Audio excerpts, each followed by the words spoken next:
your help. What's up? So I'm trying to help one of our clients' staff, and we can't find anyone that's willing to take the jobs. Like, people are just not interested. But there's like, so I just, like, what, like, how can I not find humans? Like, we're in Miami. There's a lot of humans. Isn't that like a common thread? Don't all employers have trouble finding workers right now? They are paying the same as like everybody else, and like it's just not working. You know what? I do have a tool that can help you with that. Really? Yeah. Awesome. Okay. Actually, not this one. It's in a data matrix. Dude, you have got to stop doing that to me. Sorry. Welcome to the data matrix. Hey. Feels like home, doesn't it? Sure. All right, let's pull up this big, beautiful map of Miami. And let's pretend that you are a small business owner. You know, be it a grocery store, be it a small restaurant. Where would you place yourself? Let's go just right in downtown Miami. All right, so Brickell. like around Brickell, right? All right, let's drop a pin there.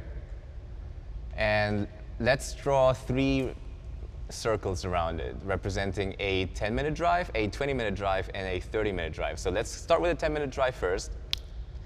All right, Okay. now 20 minutes. Okay. And finally, let's draw the big circle of that representing 30 minutes. Okay.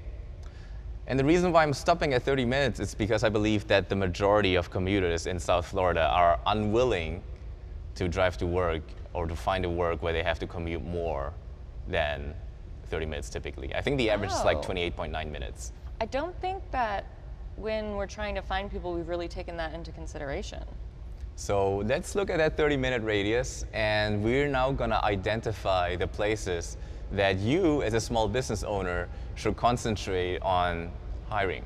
So let's see the hotspots. As you can see, there are 8 green dots on the map, each representing zip codes that, you know, tend to have a per capita disposable income that's not very high. The next step would ideally to be analyzing the average commute from each of those 8 green dots to where you're located. And if it's significantly above the average, let's say 50% above the average, 70%, or even 100% above the average, then that would be the reason why you, as a small business owner, why you have trouble hiring workers, even though you're offering the same wage that, you know, you see on Indeed. You see, for example, McDonald's or Wendy's or Aldi's or all these other, you know, large chains offering $12 an hour, and let's say you also match that, you also offer $12 an hour, but no one's gonna come and work for you. Why? Because the commute to your place is just so much longer. So how do we fix that? Theoretically, you would have to compensate them more. Now, if you say, well, my margin's already razor thin, I can't afford to do that, Right.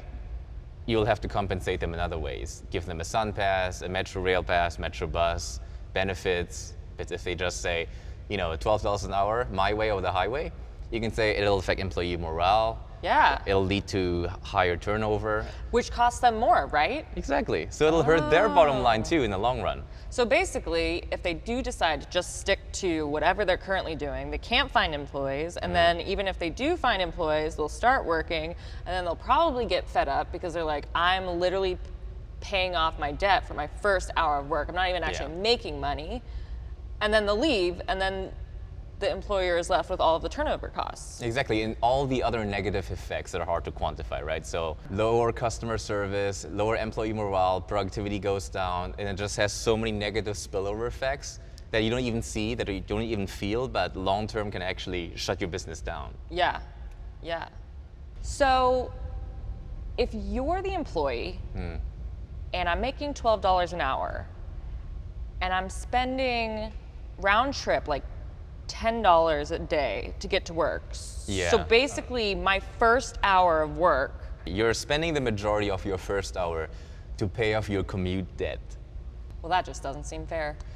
There has to be other incentives to make up for the above average commute. That's the logic behind it. It's a difficult discussion that they need to have and that they're refusing to have until now. Can you help me have that? That would be great. Franz!